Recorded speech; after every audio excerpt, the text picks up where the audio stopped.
Vila, quando eu leio uma informação assim, que o PT está preocupado com Jair Bolsonaro, por exemplo, eu fico pensando se ele realmente está preocupado com o Bolsonaro ou se está vazando esse tipo de informação para polarizar com o Bolsonaro e até para fazer com que as pessoas votem no Bolsonaro para levar o segundo turno, porque eles acham que teriam mais chance num duelo que os candidatos de centro dizem que é de extremos. Vamos pôr fogo então nos pingos.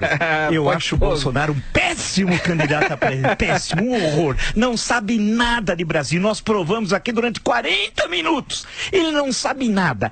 E é preocupante quando um eleitor do Lula quer votar no Bolsonaro. Por quê? Porque no fundo eles são iguaizinhos, idênticos, desprezam a política, querem resolver pela força. Os seus adeptos são fanáticos, iguaizinhos. Um lulista é igual um bolsonarista sem tirar nem pôr. São idênticos, né? É um na sarjeta do lado direito, outro na sarjeta do lado esquerdo. A linguagem de botequim, de marginal, né? Daquele botequim sujo que tem aquele ovo, sabe, amarelo, de casca amarela, que a salsicha fica lá anos tombada pelo patrimônio histórico. Os dois no botequim se dariam muito bem, porque eles são idênticos. Portanto, você que vota no Bolsonaro, pode votar no Lula na boa. E você que vota no Lula, vote no Bolsonaro, porque os dois são iguaizinhos. O chat está explodindo aqui, não dá nem tempo de ler uma mensagem no chat, de tanta mensagem no discurso do Vila. Você quer comentar, Augusto Nunes? Não, eu já disse o que eu penso. Olha, viu, Felipe, eu acho bom, é legal esse espaço, eu tô falando seriamente essa discussão democrática. Eu acho um desserviço à democracia ter esses dois candidatos, eu acho um horror, né? Eles não sabem nada de Brasil, são oportunistas. O Bolsonaro, se der poder, ele fará a mesma coisa que o Lula. Se ele tiver na presidência da República, ele vai fazer o Petrolão 2. Aguardem, são idênticos, sem ter ânimo. E eu tenho medo assim, no sentido histórico, dos seus fanáticos defensores. São fanáticos, como os lulistas. Aqueles que estavam no Teatro Oi, que dá medo, é o Feios, Sujos e Malvados. Os bolsonaristas é o Feios, Sujos e Malvados parte 2. É a mesma coisa. Tem desprezo pelo debate político, pelo conhecimento do Brasil, do conhecimento ideológico, do conhecimento, do estudo, do trabalho, né? E desprezam as instituições da democracia. Quando eu vejo os dois falar, eu fico me lembrando de certos momentos da Alemanha no começo dos anos 30 do século passado, da Itália no final dos anos 10, depois da tragédia da Primeira Guerra Mundial. Ela estava ao lado dos vencedores, mas na prática a Itália foi derrotada. O exército austríaco estava quase que às portas de Veneza, né?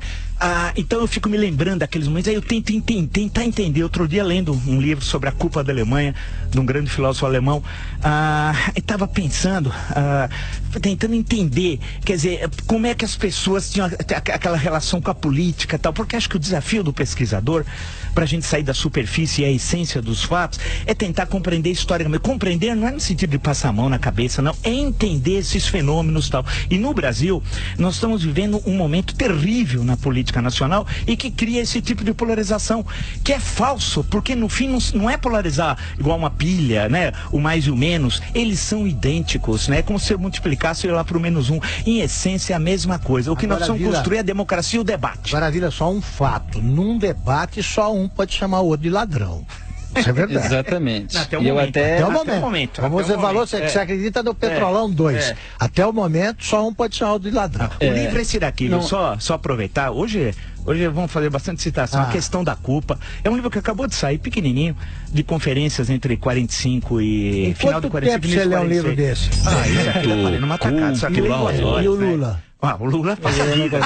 Mas quando eu vejo, especialmente pelas redes sociais, um tipo de debate, Felipe Augusto, que me deixa super, porque não é debate. Porque você desconsidera outro. Não é um debate de um projeto para o país, discussão sobre legislação, sobre como enfrentar as questões. Não, é tudo na base da violência. Se você entra no perfil do sujeito, ele tá assim, ó, fazendo assim, mostrando que é fortão. Mas, eu tenho que dizer que o tipo de retórica de quem especula que o Bolsonaro no governo vai fazer o Petrolão 2 também não contribui para isso, né? Porque não tem nenhuma base fática para que se diga isso. Auxílio moradia já é o sim, mas o auxílio moradia é legal e os deputados usam. Evidentemente a gente pode ter uma crítica moral, também sou contra o auxílio moradia, também sou contra ter assessores espalhados no seu estado, eu não acho isso legal, uso de passagem para fazer discursos que parecem de pré-campanha. Evidentemente o parlamentar pode alegar que foi dar uma entrevista e tal, tudo isso eu sou contra, mas sou contra na esfera moral dentro da legalidade. Agora você tem outros que são que tiveram ilegalidades comprovadas. Como Augusto disse,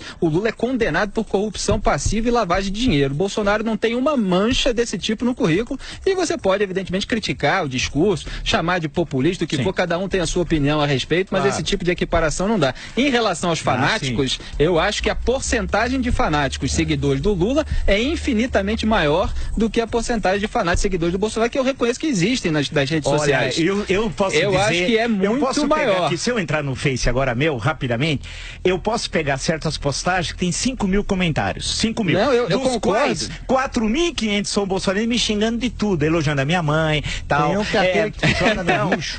Outro lixo. A questão, Felipe, olha, quando você diz que o sujeito vai roubar no governo, você também atrai esse tipo de reação, não é? É como o Gilmar Mendes, que fica soltando bandido e depois é hostilizado na rua. Eu sugiro que a gente vá para Garanhuns. Agora, mas só uma última observação. Aqui a gente discute amigavelmente, aliás, escrevi sobre isso. Bom, mas é legal. Eu acho que é uma questão, Felipe, é o seguinte: o Lula, na década de 80, fazia discurso da honestidade. Foi chamado pelo Brizola da UDN de macacão. O Brizola era ótimo para fazer apelido, sapo barbudo, gato angorá, tudo dizia que o José Sarney, por exemplo, era o maior ladrão da Nova República. Da Nova República. Falou isso lá no Maranhão. Hoje ele acha um homem incomum. E fazia o discurso da honestidade. E sabe que eles já roubavam, mas roubavam um pouco porque não tinham poder. Roubavam no sindicato de São Bernardo, de Santo André. Depois, quando tomaram as prefeituras em 88, né, especialmente, já tinha 85, mas aí Diadema, o Djalma Bom, lá o pessoal, esse é um pessoal honesto que caiu fora do PT. Mas depois, quando ganharam Santo André e São José dos Campos, a Ângela Gadaninha, da Dança da Pizza, foi prefeita de São José dos Campos. E ali começou a corrupção. São José dos Campos, que era uma prefeitura Ribeirão, um pouco rica, Ribeirão com Palocci e Santo André. Santo André tinha muito dinheiro. E tem a questão dos ônibus e o lixo. E roubaram. E aí fizeram, inclusive lá, que tem todo o esquemão do Petrolão, um mini Petrolão, começou em Santo André.